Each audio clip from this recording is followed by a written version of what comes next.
प्रधानमंत्री मोदी जी ने कल यानी शनिवार को बुंदेलखंड एक्सप्रेसवे का उद्घाटन किया और उद्घाटन करने के बाद उन्होंने एक जनसभा को भी संबोधित किया है। जनसभा के दौरान माननीय प्रधानमंत्री जी ने एक बयान दिया है कि हमारे देश में एक कल्चर शुरू हो रहा है। कल्चर्स वो ये है कि मुफ्त की रेवड़ियाँ बांटो और अधिक से अधिक भैया वोट पाओ। ये देश में कल्चर शुरू हो रहा है और ये कहा है माननीय प्रधानमंत्री मोदी जी ने। अब माननीय प्रधानमंत्री जी का ये बयान किस हद तक सही है या गलत है, इसका हम संक्षिप्त विश्लेषण करने की कोशिश करते हैं। नमस्कार, मैं राहुल कठेरिया। अगर आपने अभी तक हमारी यूट्यूब चैनल राहुल काड्डा को सब्सक्राइब नहीं किया है तो प्लीज़ सब्सक्राइब कर लीजिए, घंटी के बटन को दबाइए, ऑल पर क्लिक कर दीजिए। साथियों, प्रधानमंत्री जी ने कल बुंदेलखंड एक्सप्रेसवे का उद्घाटन किया है। बुंदेलखंड एक्सप्रेसवे के उद्घाटन से या बुंदेलखंड एक्सप्रेसवे के बनने से बुंदेलखंड के लगभग 7 जिलों को डायरेक्टली इसका फ़ायदा मिलेगा।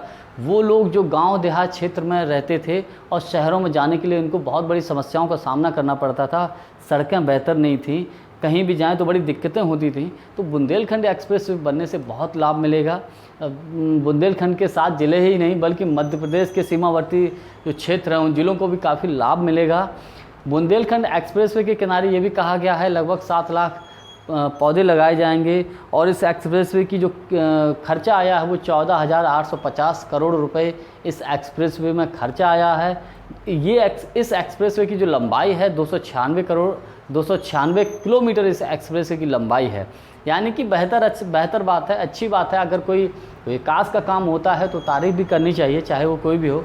तो माननीय प्रधानमंत्री या भाजपा सरकार की तारीफ़ करनी चाहिए कि एक्सप्रेस के बनने से उस क्षेत्र के लोगों को लाभ भी मिलेगा।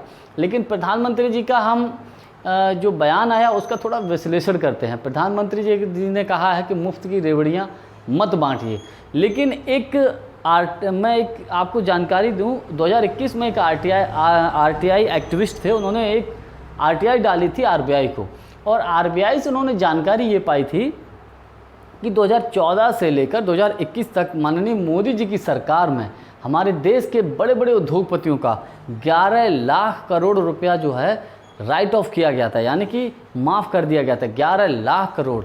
जबकि कांग्रेस की 2004 से लेकर 14 तक सरकार थी, उस दौरान 2.22 लाख करोड़ रुपया माफ़ किया गया।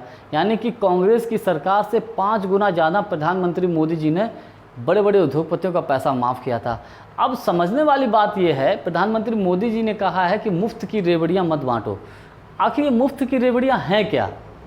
बड़े बड़े उद्योगपतियों का आप 11 लाख करोड़ रुपया माफ़ कर देते हो, और अगर कोई सरकार अगर गरीब किसान और मज़दूर या मध्यम वर्गीय लोगों का या वो लोग जिनको ज़रूरत है किसी चीज़ की, पैसे की आवश्यकता है, अगर सरकार उसकी ज़रूरत को पूरा कर देती है तो ये क्या मुफ्त की रेवड़ियाँ हैं?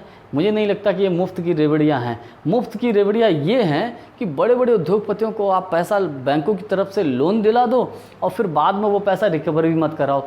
ये मुफ्त की रेवड़ियाँ हैं। इससे क्या होता है, हमारी देश की अर्थव्यवस्था धीरे धीरे ख़त्म होने की कगार पे पहुंच रही है। बैंकें भी धीरे धीरे एक तरीके से ख़त्म होने की कगार पर है। बैंकों का बहुत बड़ा आर्थिक नुकसान हो रहा है। बैंकों के साथ साथ हमारे देश की अर्थव्यवस्था एक तरीके से चरमराने की कंडीशन में है। ये मुफ्त की रेवड़ियाँ हैं, ये नहीं होना चाहिए।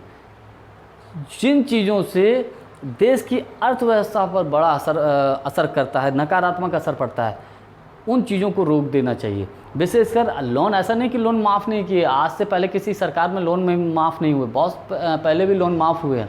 लेकिन जिस हद तक केवल और केवल बड़े बड़े उद्योगपतियों का लोन माफ़ किया गया है, ये गलत है, ये मुफ्त की रेवड़ियाँ हैं। तो मेरे कहने का मतलब सिर्फ इतने ही है, देश की जनता के लिए अगर कोई उनके हित की योजना चलाई जाए तो उनको मुफ्त की रेवड़ियाँ नहीं कहते हैं। बड़े बड़े उद्योगपतियों का हज़ारों लाखों करोड़ों अरबों रुपए का माफ़ कर दिया जाता है, वो मुफ्त की रेवड़ियाँ हैं। वीडियो को देखने के लिए आपका बहुत बहुत धन्यवाद। नमस्कार।